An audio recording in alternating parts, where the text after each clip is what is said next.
నమస్తే welcome to BRK health. నేను మీ ఝాన్సీ రాణి. ఇవాళ మన స్టూడియోలో వైద్యరత్న వైద్య విభూషణ్ డాక్టర్ లక్ష్మణ్ యాదవ్ మరియు శ్రీ ధన్వంతరి వైద్య నిలయం యొక్క చైర్మన్ మనతో పాటు ఉన్నారు. ఆయనతో మాట్లాడదాం. నమస్కారం సార్. నమస్తే మేడం. సార్, ఇవాళ రేపు కీళ్ళ నొప్పులు అనేది ఏజ్తో సంబంధం లేకుండా వచ్చేస్తుంది. దానికి మెయిన్ కారణం ఏంటి అంటే డిస్టెన్స్ ఎక్కువ ఉండడం, ఇంటి నుంచి స్కూల్కి కానీ ఇంటి నుంచి ఆఫీస్కి కానీ అలా ఎక్కువ దూరాలు ఉండడం, ఆ ప్రయాణంలో నించొని ప్రయాణం చేయడం. దీనివల్ల పైగా ఇంకొకటి ఏంటి అంటే ఇప్పుడు అంతా మోడ్రన్ అయిపోయింది. ఏదున్నా నించొని చేయడమే. వంట చేయాలన్నా, గిన్నెలు దోమాలన్నా, ఇప్పుడు వాషింగ్ ఏదైనా సరే ఎక్కువ నించొని చేసే ప్రక్రియ చాలా ఎక్కువైపోయింది. సో కీళ్ళ నొప్పులు అనేవి చాలా ఎక్కువగా వస్తున్నాయి సార్.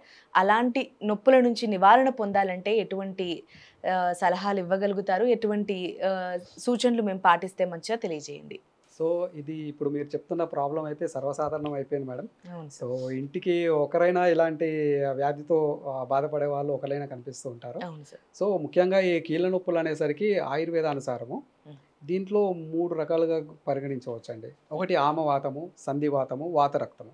అంటే సార్ అంటే ఇక్కడ అంటే శరీరంలో ఉన్న వాత పిత్త కఫాలు ఏ ఏ యొక్క దోషము ఎక్కువ తక్కువలతో ఏ ధాతువుని అది నొప్పి కలిగిస్తుందో దానికి అనేది ఒక్కొక్క పేరు అనేది వర్ణించబడినది. ఓకే. సో 80 రకాల వాతాలు ఉంటాయి. సో కాళ్ళ నొప్పి, కీళ్ళ నొప్పి ఏదైతే ఉన్నదో దానికి 80 వాతాలుగా అవును పరిగణించబడుతుంది సార్, అన్నమాట. వింటూ ఉంటాం. వాతం వచ్చింది Yes, కొంచెం వాతం ఈ వాతం మధ్య. అంటారు కదా, అవును సార్. 80 రకాలు ఉంటాయి అవి. సో ఈ 80 రకాల వాతాలలో ముఖ్యంగా అంటే వాతం అంటేనే నొప్పి. హ్మ్. సో ముఖ్యంగా వచ్చేసరికి 3 కామన్గా ఉంటాయి. హ్మ్. ఈ ఆమవాతము, సంధివాతము, వాతరక్తము. అంటే రుమిటాయిడ్ ఆర్థరైటిస్ ఒకటి, ఆస్టియో ఆర్థరైటిస్ ఒకటి, uric acid, okay. Govt arthritis అంటారు దాన్ని. ఓకే. సో ఈ 3 రకాలుగా ఉంటూ ఉంటాయి అన్నమాట. సో దీనికి ముఖ్య కారణం వచ్చేసి మన లైఫ్ స్టైల్. ఓకే. సో మనం తీసుకునే ఆహారము ప్లస్ మన లైఫ్ స్టైల్ అంటే మనం దానికి వ్యవహారం అంటాము. అంటే మనము శారీరక శ్రమ లేకపోవడము. సో సెడెంటరీ లైఫ్ స్టైల్, ఎందుకంటే ఎంతోమంది సాఫ్ట్వేర్ ఇంజనీర్స్ వీళ్ళందరూ కూడా సెడెంటరీ లైఫ్ స్టైల్స్ అయిపోయినాయి. సో తీసుకునే ఆహారము ప్లస్ ఇవి కరెక్ట్గా జీర్ణం కాకపోయేసరికి అంటే టైంకి మనం తిన్న ఆహారం ఒక 3 గంటలలో జీర్ణం అయిపోవాలి. సో అలా జీర్ణం కాకుండా కోష్టంలో అలాగే ఉండిపోయింది, అజీర్ణంగా ఉన్నది అన్నప్పుడు దాని నుండి ఏమవుతుందంటే విషంతో కూడిన వాయువు అనేది బాడీకి స్ప్రెడ్ అవుతుంది. ఓకే. సో ఆ టాక్సిన్స్ అంటారు దాన్నే మోడర్న్ ఏదైనా మూలం ఫుడ్ వల్లనే వచ్చేలాగా అంతే ఉంది అంతే సార్. అంటే ఫుడ్కి తగ్గ మన ఎక్సర్సైజ్ ఉండాలి. అప్పుడు అది జీర్ణం ఇంటికే అవుతుంది. కాదు, అది బయటకు వెళ్ళాలి, దానికి కూడా ఒక శ్రమ ఉండాలి. అంతే కదా, ఇప్పుడు ఎక్సర్సైజ్ చేసినప్పుడు చెమట ద్వారా అది బర్న్అవుట్ అయ్యి వెళ్ళిపోతుంది. అవును. సో అలా చేయకుండా సెడెంటరీగా ఉంటే కాలకత్తంటే ఇంకా తప్పదు. సర్క్యులేషన్ ఫ్రీగా ఉండదు బాడీ మొత్తం. సో ఇదే విధంగా అంటే తినేదానికి ముందు కానీ అంటే అభక్తం, ప్రాగ్భక్తం, ముహుర్ముహు అంటుంటారు. అంటే తినడానికంటే ముందు తినడము, లేదంటే సమయం మించిపోయినాక తినడము, లేదంటే మళ్ళీ మళ్ళీ తిన్న ఆహారం తర్వాత మళ్ళీ తినడము. అంటే అది జీర్ణం కాకముందే మళ్ళీ ఇంకో డోస్ వేస్తూ ఉంటాం మనం. సో దానివల్ల ఏమవుతుందంటే టాక్సిన్స్ అనేది, ఈ విషవాయువులు అనేది ఆ ఫుడ్ నుండి బయటకు వెళ్తూ ఉంటాయి. దాని నుండి మంచి సారం బయట బాడీకి వెళ్తే మంచి హెల్తీ గ్రోత్ ఉంటుంది. అదే విషసారం అనేది బయటకు వెళ్ళడం వల్ల ఈ జాయింట్స్లలో కంప్లీట్గా స్ప్రెడ్ అయిపోయేసేసి అక్కడ ఉన్న కఫాన్ని, వాతము ఆ 2 మిక్స్ అయిపోయేసి ఒక విషవాయువు లెక్క తయారవుతుందండి. ఇది రుమటాయిడ్ ఆర్థరైటిస్. రుమటాయిడ్ ఆర్థరైటిస్ అనేది ఒక ఆటోమ్యూన్ డిసీజ్. అంటే రక్షకుడు భక్షకుడు అయినట్టు. అంటే శరీరాన్ని ఏదైతే కాపాడాల్సిన ఇమ్యూన్ సిస్టమ్ ఉన్నదో అదే ఇమ్యూన్ సిస్టమ్ బాడీ పైన అటాక్ చేస్తుంది. అదే కరెక్ట్. అది ఆటో ఇమ్యూన్ డిసీజ్ అంటారు. సో దీనికి అనేది వెస్ట్రన్ సైన్సెస్ అన్ని చేతులు ఎత్తేసినాయి. సో ఎందుకంటే దాంట్లో only symptomatic treatment, pain killers, anti inflammatories అవిటికి తప్ప మిగతా ఏది లేదు. సో దీనికి ఆయుర్వేదం అనేది మూల సూత్రం ఏం చెప్తున్నారు అంటే లంఘనం అంటే ఉపవాసం. లంఘనం, స్వేదనం, తిక్త, పాచనాని, కటూనిచ. అంటే జీర్ణం ప్రాపర్గా అయ్యేటట్టు ఉండాలి. దీనికి అనేది లంఘనం అంటే ఉపవాసం, ఇంటర్మీడియట్ ఫాస్టింగ్ అంటూ ఉంటాం కదా. ఇంటర్మీడియట్ ఫాస్టింగ్ చేయడం వల్ల ఈ ఏదైతే మొత్తం నిండిపోయినదో అదంతా ఖాళీ అవుతూ వస్తుంటుంది. అంటే గ్యాస్ట్రిక్ సమస్యలు ఏం రావు సార్ ఇంటర్మీడియట్ ఫాస్టింగ్ లో అలా ఏం రాదు. లేదు లేదు. అంటే ఆ గ్యాప్ ఇచ్చి తినే టైంలో మంచిగా ఫుల్ గా తింటాం కాబట్టి సెట్ అయిపోతుంది. ఇంటర్మీడియట్ ఫాస్టింగ్ అంటే వారానికి ఒకసారి ఉపవాసం ఉండటము, 15 రోజులకు ఒకసారి ఉపవాసం ఉండటం. కొంతమంది ఏంటంటే 12 గంటలు ఉపవాసం ఉంటారు. అంటే నిర్జల నిరాహార ఉపవాసం అంటూ ఉంటాం.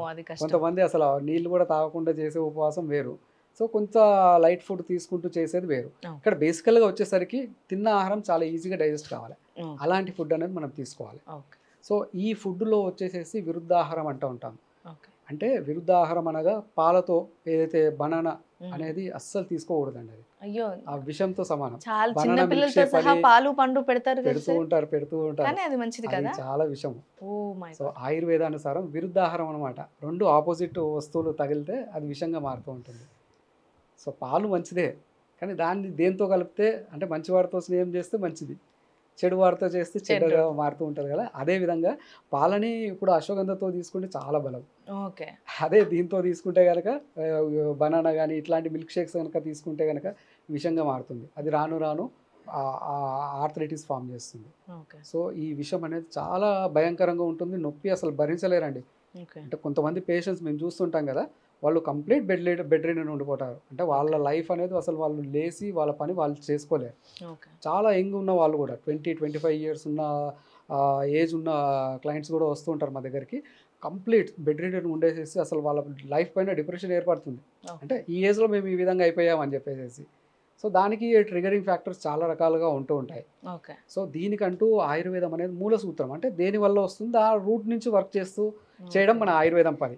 మీరు ఇంతకు ముందు అన్నట్టుగా yes, చాలా yes. మంది కీళ్ళ నొప్పులు అంటే ఎక్కువ Yes. నించోవడం వల్లనో దాని వల్లనో వస్తుంది అంటారు, కానీ అవునండి. ఇప్పుడు మీరు చెప్పడం వల్ల తెలిసింది ఏంటంటే తీసుకునే ఫుడ్ దానికి తగ్గ శారీరక శ్రమ లేకపోయినా కూడా కీళ్ళ నొప్పులు వస్తాయని చెప్పేది కొత్తగా వింటున్నాను సార్. అవునండి. అయితే దీనికంటూ నేను ఒకటి సింపుల్ రెమెడీ చెప్తానండి. ఓకే.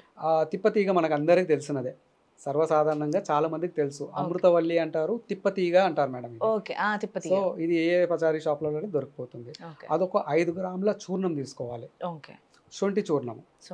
శొంఠి వచ్చేసేసి అది ఒక 5 గ్రాముల చూర్ణం తీసుకునేసేసి ఒక 200 ml వాటర్లో ఈ 5 గ్రామ్స్ 10 గ్రామ్స్ ఓకే. రెండు మిక్స్ చేసేసి దాన్ని బాయిల్ చేయాలి. బాయిల్ చేసి 100 ml అయిన తర్వాత దాన్ని వడబోసేసి గోరువెచ్చగా ఉన్నప్పుడు ఏమి తినకముందు పరిగడుపున తాగేసేయాలండి. ఓకే. సో ఈ విధంగా తాగుతూ ఉండడం వల్ల సరైన పథ్యం చేస్తూ ఉంటే గ్రాడ్యువల్గా ఇది అనేది రివర్స్ అయిపోతుంది. ఓకే. ఈ పెయిన్స్ అనేది గ్రాడ్యువల్గా తగ్గుతూ ఉంది. దీంతో పాటు మీరు తీసుకునే ఔషధాలు వాడుకోవచ్చు. దీంతో పాటు ఇది ఒక రెమెడీ మాత్రమే. దీంట్లో కాంప్లికేటెడ్ ఇష్యూస్ ఉన్నప్పుడు బృహద్వాత చింతామణి రస్ కానీ పూర్ణచంద్ర హృదయ రస్ అని చెప్పేసి కొన్ని స్వర్ణానికి సంబంధించిన ఔషధాలు ఉంటాయి. అవి సపోర్టింగ్గా వాడుతూ ఉంటే సమూలంగా ఈ వ్యాధి అనేది కొద్ది రోజులలో మొత్తం తగ్గిపోతుందండి. కానీ టైం అయితే పడుతుంది దీంట్లో. ఎందుకంటే వెస్ట్రన్ సైన్స్లో దీనికి ఇన్క్యూరబుల్, అసలు దీనికి క్యూర్ అనేది లేదు, కానీ ఆయుర్వేదంలో దానికి పరిష్కారం ఉన్నది. Okay sir. Yes madam. Okay sir, చాలా చక్కగా వివరించారు సార్, థ్యాంక్ యూ. ఓకే. చూసారు కదా, కీళ్ళ నొప్పులకి కేవలం నేను ఇంతకుముందు అనుకున్నట్టుగా నించోవడము ఇతరత్ర కారణాలే కాకుండా తీసుకునే ఫుడ్ వల్ల కూడా ఎంత ప్రభావం పడుతుంది అనేది సార్ చాలా చక్కగా వివరించారు. అలాగే సార్ చెప్పిన రెమెడీ కూడా ఫాలో అవ్వండి ఒకవేళ కీళ్ళ నొప్పులతో బాధపడుతున్నవారు. ఇది వాళ్ళ ఎపిసోడ్. మరొక ఎపిసోడ్లో మళ్ళీ కలుద్దాం. నమస్తే.